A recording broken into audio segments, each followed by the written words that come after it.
Boa noite a todos. Boa noite. Uma satisfação estar nessa casa pela primeira vez, a convite da Andréia. E o tema que eu trago hoje para vocês não é um tema difícil. Nós vivemos ele. Nossos filhos são espíritos.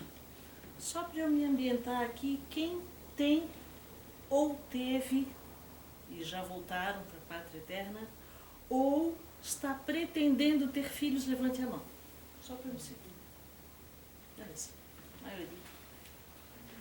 E agora eu gostaria que levantasse a mão quem tem mais de um filho, ou teve mais de um filho. Beleza. Ele disse, crescer e multiplicar-vos, né? O povo é bastante. O que eu vou falar para vocês hoje tem por base este livro aqui do Hermínio de Miranda. É um livro que tem 25 anos. Eu trabalho numa livraria espírita, do Amor e Humildade do Apóstolo.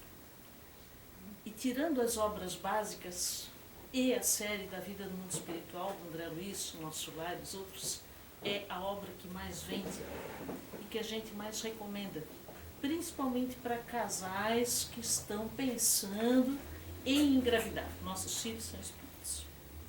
Pois bem, além desse livro, eu uso sempre em todas as palestras o que vocês já conhecem. O Livro dos Espíritos, que é o primeiro do Pentateuco, e o Evangelho, que é o terceiro. Se a nossa vida fosse um bolo, aquela lista de ingredientes, farinha, açúcar, manteiga, etc., né? Os conceitos estão todos no Livro dos Espíritos. Ali estão os elementos que nós vamos usar na nossa vida. E o modo de fazer, aquela segunda parte da receita do bolo, está no Evangelho, segundo o Espiritismo, que é baseado no Evangelho de Jesus. Por quê? É o melhor que há. Kardec perguntou aos espíritos qual foi o melhor tipo de pessoa que viveu na Terra. Eles têm 625. E a resposta mais curta do Livro dos Espíritos: Jesus. Ponto. Não há parâmetro. Não há quem se iguale. Então, partindo dessa receita, né, do Livro dos Espíritos e do Evangelho, a gente pode tratar de tudo o que se refere ao nosso comportamento, às nossas relações familiares, de trabalho, de amizade. E, inclusive, principalmente, com os nossos filhos. Pois bem, há no Livro dos Espíritos dois conceitos bem distintos. Uma coisa é a parentela consanguínea. Você tem um filho, uma filha, que nasceu do seu ventre, vai ser herdeiro do seu DNA e do seu esposo, né? Isso gera parentela consanguínea. Parentela corpórea, ou seja, meus filhos herdaram uma parte do meu DNA e do pai deles. Mas há uma coisa maior. Quando a gente se reúne em família, naquelas festas de final de ano, alguém diz assim, mas eu tenho uma família muito grande, tenho 6 irmãos. Antigamente as famílias tinham 12 irmãos, né? E quando se reúne todo mundo lá na casa da avó, nossa, é muita gente, tem umas 30 pessoas. Uma vez o Chico Xavier, com autorização do Emmanuel, quando ele era obrigado a fazer o Evangelho sozinho e dar uma palestra sem ninguém assistindo, Chico disse a Emmanuel: meu irmão, eu acho que esse trabalho aqui é inútil. Eu venho, faço palestra, não há ninguém assistindo e você me faz ainda falar em voz alta e estudar. Ele disse, então eu vou pedir permissão, vejam, no espírito do quilate de Emmanuel. Pediu permissão para abrir a vidência do Chico. Ele disse, no próximo evento você vai ver quantas pessoas estão aqui assistindo. E assim foi feito. Não havia nenhum encarnado na plateia. Achei uma graça quando o Maurício disse que a sala hoje estava cheia, né? Exatamente isso. Aliás, se fosse premeditado, eu não conhecia. Todos os assuntos que eu vou tratar aqui, ele tocou lindamente aqui, harmonizando em música. Então, numa próxima palestra, Chico viu algo parecido com um estádio, um ginásio muito grande, e havia 6.000 pessoas assistindo. E Emmanuel disse para ele: esta é a sua família espiritual. Nós pensamos sempre em famílias muito numerosas, quando tem 40, 50, 60 pessoas. Mas família espiritual somos nós quando nos tocamos com um colega de trabalho, com um vizinho, pessoas que alguma circunstância da vida colocou juntas por alguma razão. Mas dentro dessa grande parentela espiritual, há aqueles que são mais próximos. Quem? Aonde está o nosso cadinho? Os nossos maiores amores, as nossas maiores dificuldades e decepções. Porque a gente só se decepciona com quem a gente ama muito.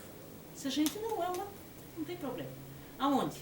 Lá em casa, na nossa família.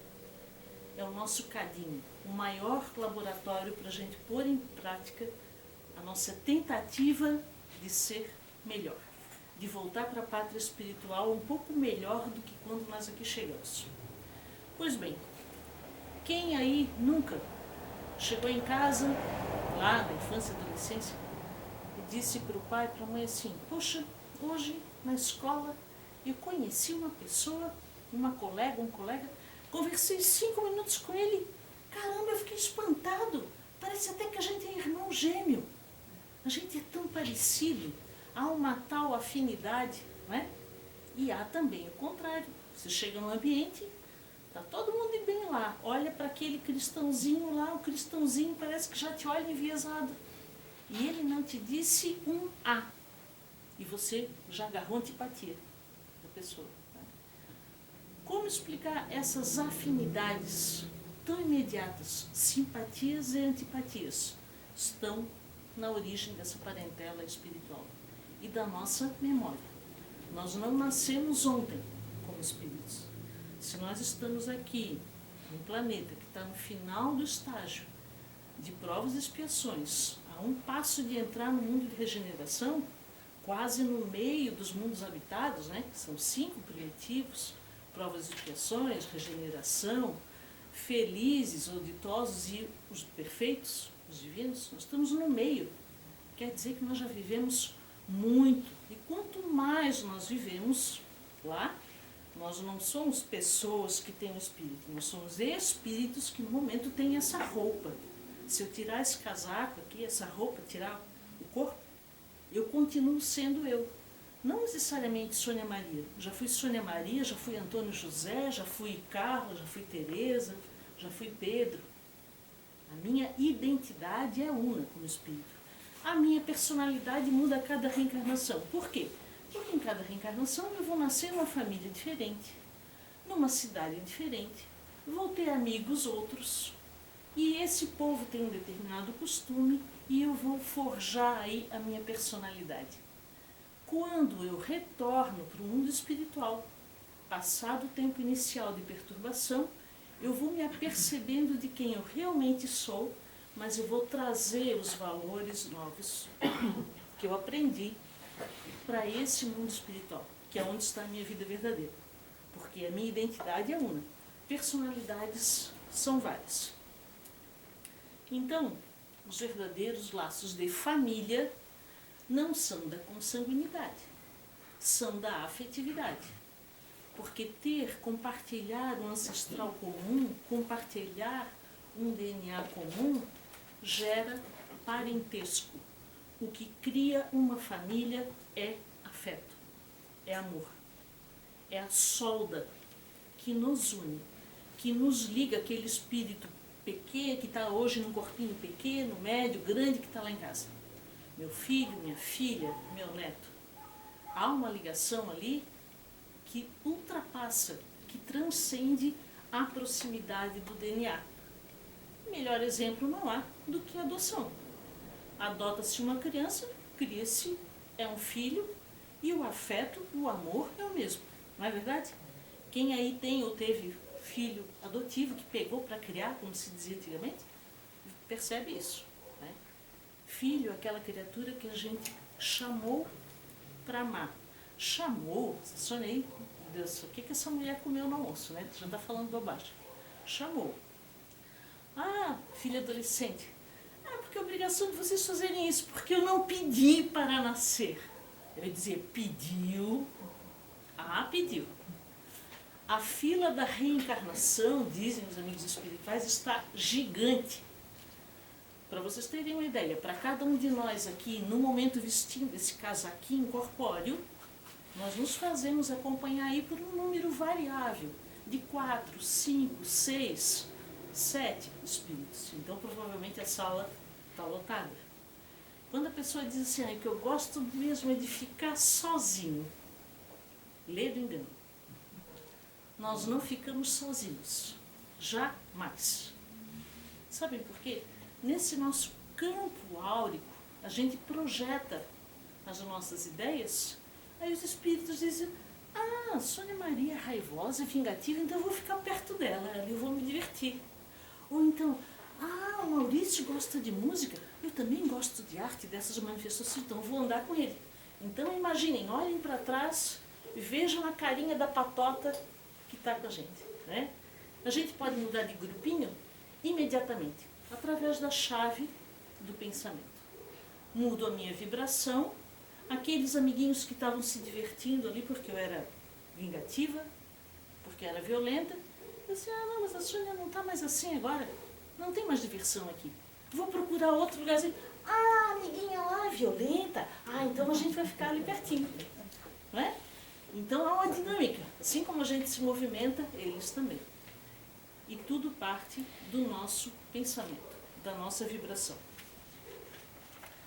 Bom, o filho que disse que não pediu para nascer. Quando a gente está na erraticidade, não encarnado, em determinado momento, havendo mérito, possibilidade, os arquitetos, os planejadores da reencarnação nos chamam e dizem, você Maria, você José, você no passado teve um problema aqui com a Maria, você maltratou, você espizinhou, aceita receber ela agora como sua filha, nessa próxima reencarnação? Aceito, vamos passar limpo essa história. Diz que a gente volta sempre com as mesmas pessoas até aprender a amá-las direito.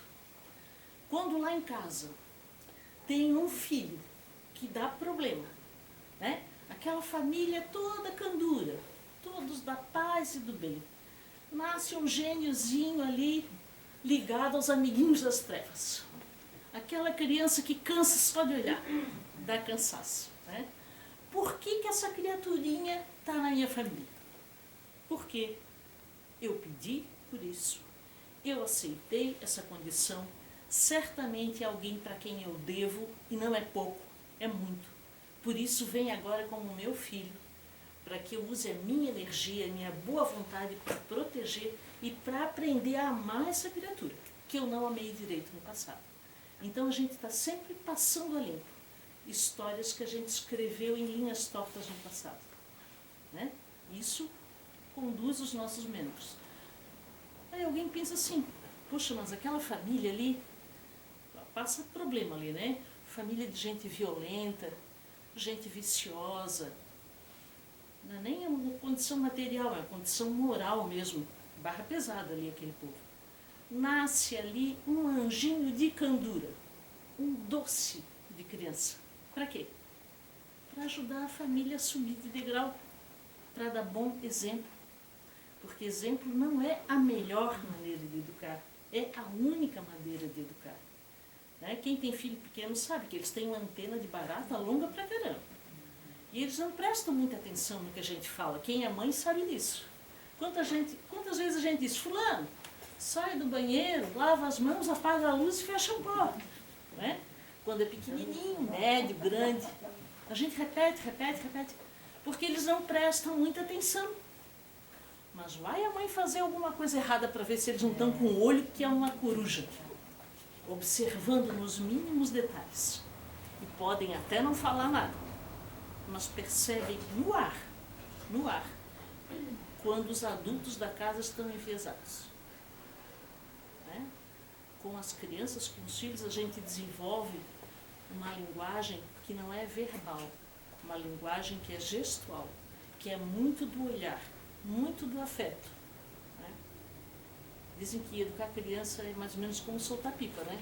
Se puxar demais, não voa. Se soltar demais, se perde. Né? Mas vamos voltar lá. Planejamento reencarnatório. Então, lá os planejadores nos reuniram aqui. Vamos voltar todos como uma família. Pai, a mãe, filho, filha, filha. Filho, filha, filha?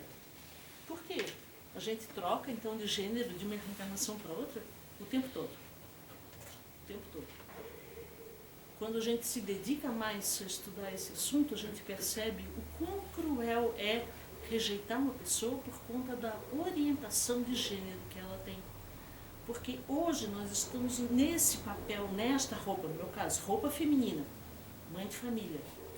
Não posso rejeitar ninguém porque opta, escolhe ou vem orientado para gostar de alguém do mesmo gênero. Por quê? Já fui homem no passado, tantas vezes. Já fui mulher no passado, tantas vezes. E o nosso tipo de reencarnação ainda pede uma polaridade sexual. Então a gente vai para um lado ou vai para o outro. Há notícias de que em mundos mais adiantados essa polaridade não é tão efetiva. Inclusive a procriação se faz de outra maneira. Mas vamos ao que interessa. Agora em 15 minutos eu vou falar para vocês da estatística do além. 1975, 78, 79, uma americana, uma psicóloga chamada Barbara Wambach, com uma grande equipe, ela estava fazendo um trabalho e ela queria saber o quanto a aceitação ou a rejeição do bebê por parte da família e da mãe na vida intrauterina interferia nos problemas de saúde, problemas psicológicos que a pessoa ia ter na vida adulta. Então ela e sua equipe entrevistaram 1.200 e tantas pessoas que aceitaram fazer regressão hipnótica, sem usar medicamento. Divaldo Pereira Franco usa sempre o exemplo do Dr. Ian Stevenson, mas ele usava LSD para fazer as regressões. Então eu prefiro ficar com essa aqui que fazia só a regressão hipnótica. O objetivo dela era descobrir, você foi desejado desde o primeiro momento da gravidez, então hoje você tem uma saúde psicológica melhor, física melhor. Esse era o objetivo da pesquisa. Desses 1.200, 750 foram um passo atrás, ou 2 passos atrás. E relataram, inclusive, a sua vida e falaram da sua identidade antes da atual encarnação. O objetivo era chegar até o momento da concepção. Só que as pessoas viajaram e foram mais atrás. E agora a estatística, os achados de pesquisa. Agora os achados desses que foram mais profundamente e contaram quem eram antes de ser a pessoa atual. 100% deles, todos, não se reconheciam como espíritos masculinos ou femininos. Por quê? O espírito não tem sexo como a gente entende. Eventualmente ele assume essa ou aquela polaridade por uma necessidade reencarnatória. Vou precisar engravidar, vou aprender determinadas coisas, vou reencarnar como mulher. Ou então preciso desenvolver mais iniciativa, coragem, ímpeto, vou precisar de mais testosterona, como? Numa reencarnação masculina. Né? 81% deles haviam decidido renascer, 19% não lembraram. Por quê? O Livro dos Espíritos nos informa que alguns espíritos de tão imaturos não têm condição de fazer o próprio planejamento, de participar ativamente. Por isso a equipe planeja por eles. Mas em boa parte dos casos, nós aqui incluídos, a gente dá pitaco no próprio planejamento. Mais ou menos assim, reúne a família com o arquiteto para fazer o projeto de uma casa nova. Todo mundo dá palpite, né? Os donos, o pai e a mãe, que vão decidir, não, mas todo mundo pode dar um palpite. Então a gente funciona assim como adolescente na reunião com o arquiteto. A gente dá pitaco.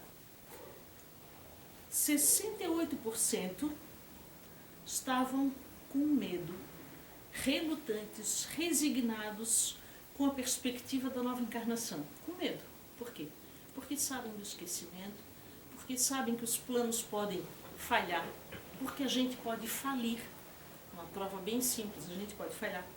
E só 26%, ou seja, 1/4, estavam otimistas com a nova reencarnação. Aí hoje eu folheando uma revista, no consultório, o que eu vejo? bebê recém-nascido, o médico está ali tirando da barriga da mãe e o bebê está sorrindo. Eu pensei, esse é otimista, esse já veio feliz a vida com a coisa. Em 90% dos casos, eles relataram que a morte física anterior, morte natural, não estou falando de suicídio, que 90% das mortes físicas naturais haviam sido um alívio. Por quê? A pessoa acaba desencarnando por esgotamento do fluido vital, ou um processo degenerativo normal em função da idade, ou por uma doença. Muitos são colhidos ainda na infância. Então, essa passagem física, quando não é contra as leis divinas, não se trata de suicídio, ela representa um alívio. Quanto aos objetivos, ela perguntou, tá, então você participou dessa encarnação, desse planejamento.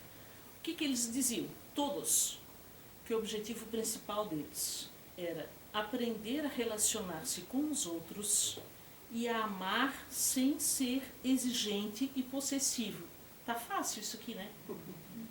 Todo mundo aqui ama sem ser exigente, sem ser possessivo.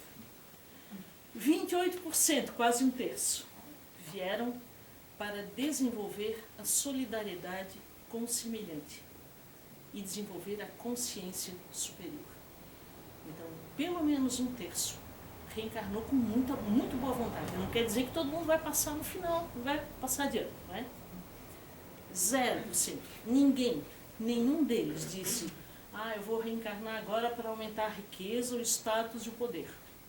Ninguém reencarna pensando nisso.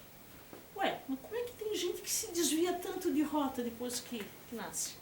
Porque nós somos falíveis. Porque todo mundo já faliu. Porque espírita fala muito contra aborto, contra assassinato, contra suicídio, quando provavelmente a maioria de nós já fez tudo isso no passado. Mas hoje, tendo elevado a consciência, a gente não admite mais que se faça aborto. Quanto à atual família, aí ela chega assim, tá, você planejou e quanto à família atual? 87%, quase 90%, já conheciam seus pais, parceiros, parentes próximos e amigos de uma ou várias vidas anteriores. Quase 90%. Então, quando a gente diz assim, mas eu nasci naquela casa, parece que eu sou um ET. Você já conhecia. Chico Xavier disse que na reencarnação ninguém erra de endereço. Se a gente está ali, é daquelas pessoas que a gente precisa. E são essas pessoas que são nossas credoras. Então, pensando nisso, se 87% são conhecidos, quer dizer que se eu pratico o aborto, eu estou batendo a porta na cara de alguém que tem crédito comigo, que fez um determinado planejamento e esperava que eu o aceitasse. Né? E o aborto é sempre um desastre. O aborto provocado, não falo aqui do aborto natural, que é outra história. Todo mundo aqui já foi na maternidade ou já foi na casa de um parente visitar um recém-nascido, certo? Todo mundo já viu? Recém-nascido? Aí vai a família lá, né? Vai conhecer o netinho, a sobrinha. Quando chega lá, vê aquela trouxinha desse tamanhinho, assim, 3 quilos, 4 quilos, uma bolinha cor-de-rosa, sem dente, sem cabelo. As mulheres principalmente olham e dizem, ai, que lindo! Parece até um anjinho. A gente acha lindo. Agora eu vou dar uma notícia para vocês. Não é anjinho. Parece, mas não é. As pessoas dizem, é porque criancinha nova é bom, né? Uma telinha em branco. Não entre nessa. É um espírito milenar. Às vezes é um espírito mais vivido e mais experiente que os próprios pais. Ele é herdeiro de si mesmo, das suas conquistas e das suas falhas no passado. Ele veio com um planejamento ótimo. Agora a obra que ele vai fazer da reencarnação dele é uma coisa na qual eu vou participar, eu vou ajudar. Então parece um anjinho, mas não é um anjinho. Não é um espírito milenar. Ele tem expectativas, ele tem um futuro, ele tem uma programação, se ele vai encontrar alguém, se ele vai formar sua família no futuro ou não, se ele vai se dedicar a outro tipo de trabalho, porque às vezes a pessoa assume um trabalho que a faz não ter uma família, vai ter sua família espiritual. Exemplo, Divaldo Franco, 2.000 filhos adotivos, não casou. Qual é a esposa que ia aguentar tudo isso? E o Divaldo queria ter uma família. Foi explicado para ele que nessa reencarnação ele não poderia ter uma família próxima. Isso para ele foi um grande aprendizado. Chico Xavier não casou. Quantos milhões de pessoas esse homem ajudou ao longo da vida? Raul Teixeira, outro grande, tem uma obra social maravilhosa no Rio de Janeiro, não casou. Então às vezes as pessoas se dedicam a determinadas causas e fazem disso um tipo de sacerdócio e colocam aí toda a energia. Está contra a lei da sociedade, que é uma das leis divinas? Não, não está. Se isso é feito em prol de um número maior de pessoas. Então, anjinho inocente não é anjinho. A paternidade e maternidade é uma missão. Está lá na questão 582 do Livro dos Espíritos. Kardec pergunta, pode-se considerar como missão a paternidade? A resposta é para paternidade e maternidade. Olhem só. É, sem contestação possível, uma verdadeira missão. É ao mesmo tempo grandíssimo dever e que envolve, mais do que pensa o homem, a sua responsabilidade quanto ao futuro. Deus colocou o filho sob a tutela dos pais a fim de que estes o dirijam pela senda do bem e lhes facilitou a tarefa, dando àquele filho uma organização débil e delicada, parece um anjinho, né? Para que a gente imediatamente morra de amor por aquela criaturinha, sem dente careca, né? Para facilitar as coisas, porque se eu soubesse que a minha filhinha recém-nascida tinha sido a minha assassina numa reencarnação passada, talvez eu nem amamentasse, eu largasse no meio da floresta, para que os lobos dessem jeito, né? Então, o nosso esquecimento é uma bênção, a nossa tarefa se chama amor. Desde criança, como é um espírito milenar, eles vão mostrando a que vieram, né?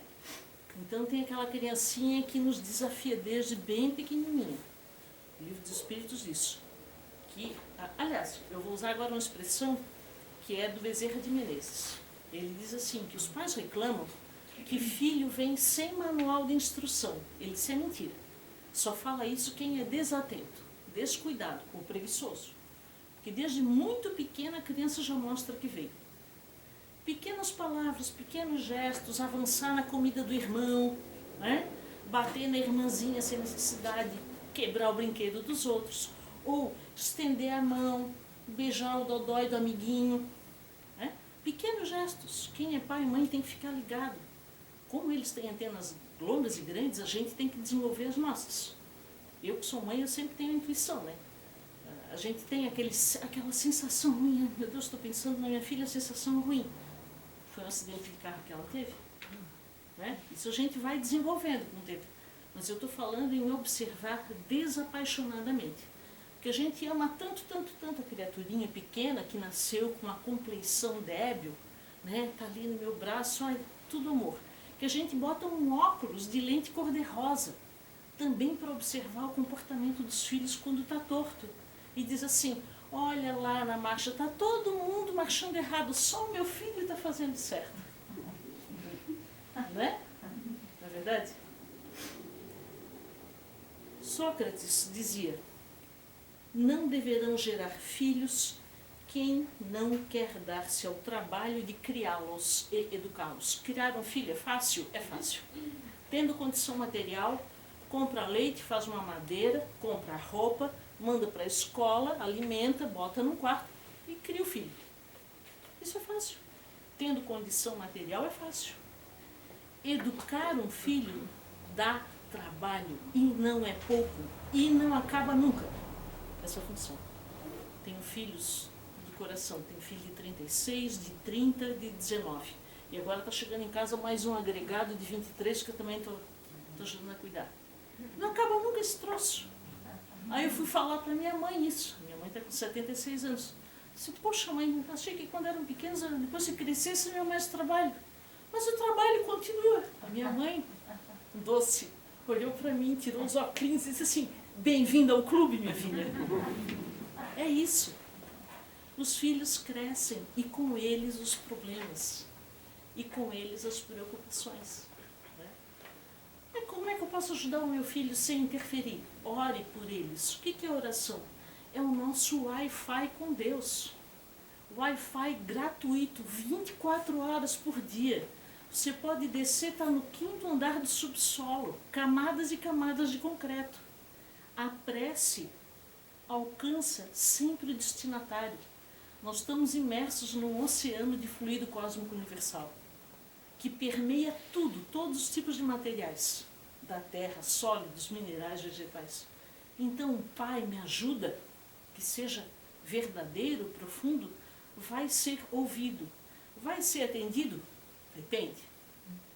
Porque muitas vezes a gente se comporta como criança de 3 anos, que quer um carrinho de manhã e de tarde quer uma bola. Né? Muitas vezes o que a gente quer